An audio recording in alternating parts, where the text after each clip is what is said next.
Before the printed word, the world was a quieter, darker place. Knowledge was a flickering candle held by a select few. Books were treasures, painstakingly copied by hand, each one a unique work of art, but also a bottleneck for progress. Information moved at the speed of a scribe's hand. But in the heart of 15th century Germany, one man envisioned a different future. A future where ideas could be ignited, duplicated, and spread like wildfire. This is the story of Johannes Gutenberg, the goldsmith who armed the minds of the masses and triggered a revolution that would reshape civilization itself. Born around the year 1400 in Mainz, Germany, Johannes Gänsfleisch zur Laden zum Gutenberg was the son of a wealthy merchant. He was trained in the meticulous craft of a goldsmith, learning the secrets of metallurgy, casting, and precision engraving. These were not the skills of a scholar, but of an artisan, a man who understood the language of metal. His hands, accustomed to shaping gold and silver, would soon shape the future of information. In the 1430s, Gutenberg moved to Strasbourg, a bustling center of commerce and craft. It was here, in secret, that the first seeds of his grand invention began to sprout. He experimented tirelessly, cloaked in secrecy, haunted by the fear of his ideas being stolen. He poured his own money, and that of investors, into a venture they understood only as the work. Gutenberg's genius wasn't a single lightning bolt idea, but a powerful synthesis of three existing concepts, perfected into a revolutionary system. First, the press itself, adapted from wine and paper presses. Second, a new oil-based ink, thick and viscous, that would adhere to metal type. And third, the heart of the entire operation, movable type. Creating the type was an immense challenge. Each character had to be uniform, durable, and cast in massive quantities. Gutenberg developed a handheld mold, or matrix, allowing a worker to cast dozens of identical letters with speed and precision. But innovation is expensive. By the late 1440s, Gutenberg was back in Mainz, his funds exhausted. To bring his vision to life, he needed a patron. He found one in Johann Fust, a wealthy moneylender who saw the potential for immense profit. Fust loaned Gutenberg the staggering sum of 800 guilders, with the printing workshop itself as collateral. The gamble had begun.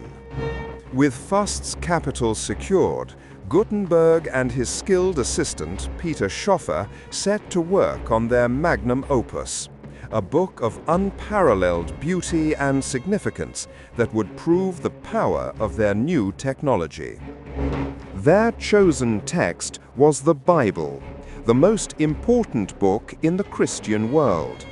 The goal was to create a printed book that not only rivaled but surpassed the quality of the finest hand-scribed manuscripts. The task was monumental. It required casting nearly 300 different characters, including upper and lowercase letters, punctuation, and ligatures.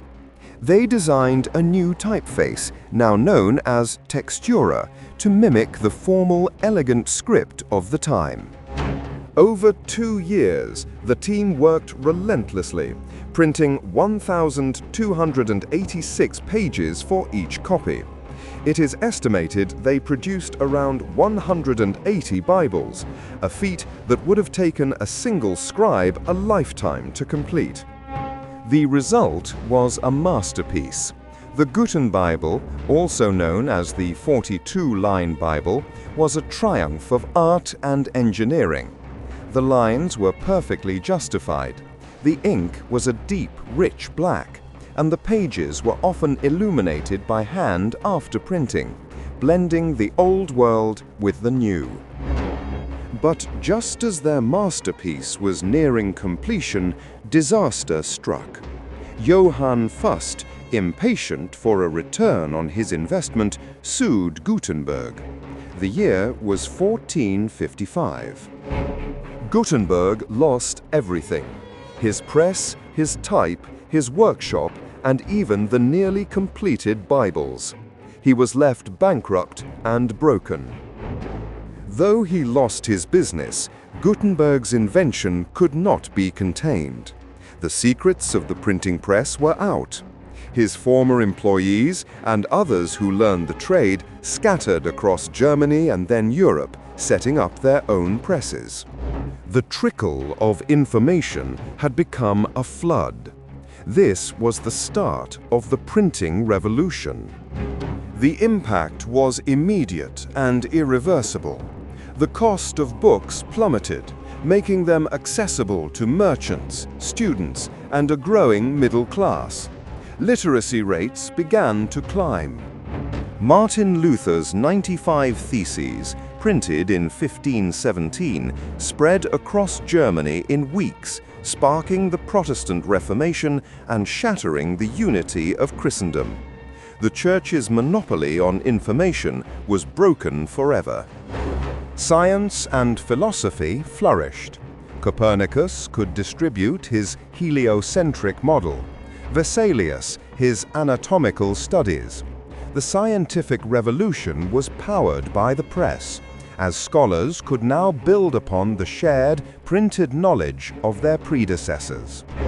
The printing press democratized knowledge.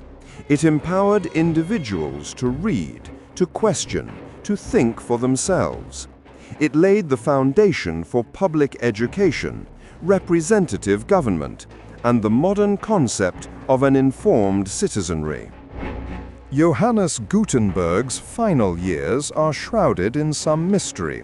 He received a pension from the Archbishop of Mainz in 1465, a recognition of his service, and died in 1468.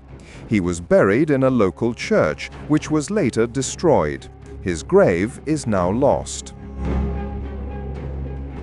He died without fame or fortune, but his legacy is immortal. He was the man who gave the world a voice. He didn't just invent a machine.